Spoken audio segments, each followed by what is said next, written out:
एक बड़े नगर में एक धन्ना सेठ रहता था। उसके पास अकूत संपत्ति थी। उसके 4 सुंदर और बुद्धिमान बेटे थे। सारे नगर में सेठ की धाक थी। उसने बड़े बेटे की शादी की। एक सुंदर सी बहू घर में आई। एक दिन सेठ ने उससे पूछा, बेटी, साल में कौन सा समय सबसे अच्छा होता है? बहू ने तपाक से उत्तर दिया, बाबूजी, समय तो गर्मी का सबसे अच्छा होता है। ना बरसात की कीचड़ और न जाड़े की कपाने वाली सर्दी। गर्मी में तो बस दिन में खस टट्टी के अंदर ठंडक में आराम करें और रात में बाहर खुले आसमान के नीचे आराम से सो जाएं। नगर सेठ को इस उत्तर से पूरी संतुष्टि नहीं हुई। फिर भी वह ऊपर मन से संतोष प्रकट कर रह गया। कुछ दिनों बाद दूसरे बेटे की शादी हुई। इस दूसरी बहू से भी सेठ जी ने वही प्रश्न पूछा। उसने भी बड़ी सरलता से उत्तर दिया, बाबूजी, मेरे जानते बरसात का समय सबसे अच्छा होता है। उस समय चारों ओर धरती पर हरियाली छाई रहती है। झूलों पर झूलने में उस समय मजा भी खूब आता है।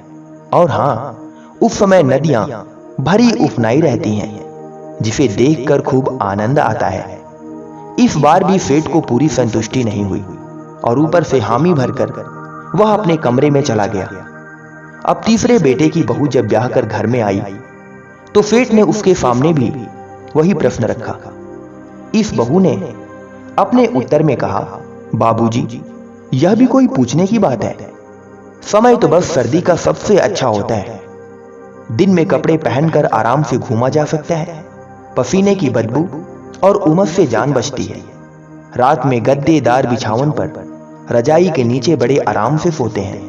नगर सेठ को यह उत्तर भी पूरी तरह संतुष्ट ना कर सका। वह चुप रह गए, लेकिन उनकी जिज्ञासा बनी ही रही। अतः घर में चौथी बहू जब आई तो उससे भी उन्होंने वही पूछ डाला। इस बहू ने विनीत स्वर में अपना उत्तर सेठ के सामने प्रस्तुत किया। कहा, बाबूजी, समय वही सबसे अच्छा है जो सुख शांति पूर्वक बीते। सेठ जी यह उत्तर सुनकर अंदर से प्रसन्न होते हुए मुस्कुराए और बोले, बेटी, बस मेरे प्रश्न का सही सही और सटीक उत्तर यही है। समय गुजरता गया। कुछ दिनों बाद किसी बात को लेकर राजा नगर सेठ पर नाराज हो गया। उसने अपने अधिकारी को आदेश दिया कि नगर सेठ जिस किसी भी हालात में हो उसे सपरिवार नगर से बाहर निकाल दिया जाए। राजा के आदेश का पालन करने के लिए सिपाहियों को साथ लेकर पदाधिकारी नगर सेठ के मकान पर आ धमका। घर के सारे लोगों को खाली हाथ बाहर निकाला जाने लगा। सबसे पीछे सबसे छोटी बहू बाहर निकली। उसके हाथ में एक हड़िया थी जिसमें सेर भर गेहूं का आटा था। सिपाही उसे छीनने को लपका। छोटी बहू ने कहा, मैं परिवार में सबसे छोटी हूं, मुझे सबसे पीछे खाना था। आप लोग आ गए इसलिए खा न सकी। अब या तो मुझे इसे पकाकर खाने दें या साथ ले जाने दें। सिपाहियों ने देखा कि इसे खाना पकाने खाने में देर हो गई तो जल्द इन्हें नगर के बाहर नहीं किया जा सकेगा। अतः उसने छोटी बहू को आटा साथ ले जाने दिया। जब वे सब काफी दूर निकल गए तब एक जगह सुस्ताने के लिए ठहरे। तेज धूप और गर्मी से विकल होकर बड़ी बहू ने कहा, अरे दादा, कितनी भयानक गर्मी और तेज धूप है, मेरा तो शरीर जला जा रहा है। सेठ को उसका दिया हुआ उत्तर याद हो आया। उसने व्यंग में उससे कहा, अरे बहू, इसमें घबराने की क्या बात है? खस की टट्टी लगा ले, आराम मिल जाएगा। बड़ी बहू यह सुनकर खिसिया कर रह गई। कुछ दिन नगर से बाहर रहने के बाद बरसात का समय आ गया। झमाझम पानी बरसने लगा। सभी परेशान किसी सुरक्षित स्थान की ओर सभी भागे जा रहे थे। दूसरी बहू का सबसे बुरा हाल था। नगर सेठ ने उससे ताने भरे स्वर में कहा, अरे बहू, यह तो तुम्हारी बरसात का सुहाना समय है, झूले का मजा क्यों नहीं लेती? बहू झेप गई और अपनी बातों को याद कर मुंह ढक लिया। वर्षा थमी तो तेज ठंडी हवा चलने लगी। लोगों को सर्दी के मारे कपकपी लगने लगी। तीसरी बहू का ठंड के मारे बुरा हाल था। सेठ कब चूकने वाला था। उसने उसे ताना कसा, बहू, इतनी परेशान क्यों हो? हरी गद्दे का बिछावन पर रजाई के अंदर क्यों नहीं आराम करती। वह बेचारी भी फिट पिटाकर रह गई। बस क्या था, छोटी बहू ने उसी समय गोईठा जलाकर आग बनाई और साथ लाए आटे की रोटियां सेंक ली। फिर उन रोटियों को सबने बांट कर खाया। एक और खास बात हुई, वह आटे में छिपाकर एक कीमती लाल ले आई थी। सुबह होने पर उसने अपने पति को वह लाल देकर पास के गांव में बेचकर आवश्यक सामान लाने को कहा। दूसरे दिन एक गांव में एक मंदिर के पास ठीक ठीक जगह देखकर नगर सेठ ने अपना पड़ाव डाला। उसे अच्छी व्यापार बुद्धि तो थी ही, सो उसने थोड़े ही दिनों में अपना व्यापार काफी फैला लिए। अब वह पहले से भी ज्यादा धान्य सेठ हो गए। यह खबर राजा के कानों में भी पड़ी। रात में राजा सेठ की कोठी का चक्कर लगा रहा था। सेठ का चौथा बेटा अपनी पत्नी से कह रहा था, अरे पान खाने की तबीयत हो रही है, लगा कर लाओ। छोटी बहू ने कहा, इतनी रात को पान खाने का क्या तुक है, और फिर घर में चूना भी तो नहीं है। उसके पति ने कहा, तो क्या हुआ, मेरे कान की बाली में मोती है, उसे जलाकर पान लगा दे। पत्नी ने झल्लाते हुए कहा, क्या बक रहे हो, कोई सुनेगा तो क्या कहेगा, पान के लिए मोती जलाया जा रहा है। राजा पिछवाड़े ही खड़ा था। इन बातों को सुनकर हैरत में पड़ गया। वह सोचने लगा, नगर से निकाला गया सेठ कुछ ही दिनों में इतना संपन्न कैसे हो गया।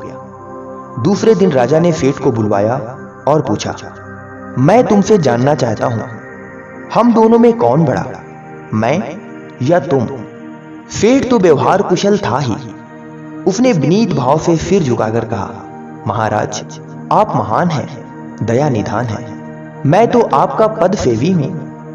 राजा और भी क्रोधित हुआ और बोला, सुनो सेठ, साफ साफ उत्तर दो, वरना तुम्हें तुम्हारे परिवार सहित जेल में बंद कर दिया जाएगा। इस पर सेठ ने सिर झुकाकर कहा, महाराज एक दिन की मोहलत दी जाए, मैं कल इस बात का उत्तर अवश्य दूंगा। राजा ने सहमति दे दी। सेठ घर लौट आया।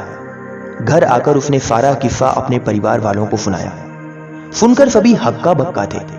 तभी सबसे छोटी बहू ने शांत स्वर में कहा, बाबूजी आप राजा को संदेश भिजवा दें कि उसके प्रश्न का उत्तर मैं दूंगी उसके भरे दरबार में, लेकिन इसके लिए तिथि और समय तय कर मेरे लिए पालकी भिजवाएं। राजा ने छोटी बहू का प्रस्ताव मान लिया। निश्चित तिथि पर पालकी भेजी गई। सेठ की छोटी बहू पालकी पर सवार हो दरबार में हाजिर हुई।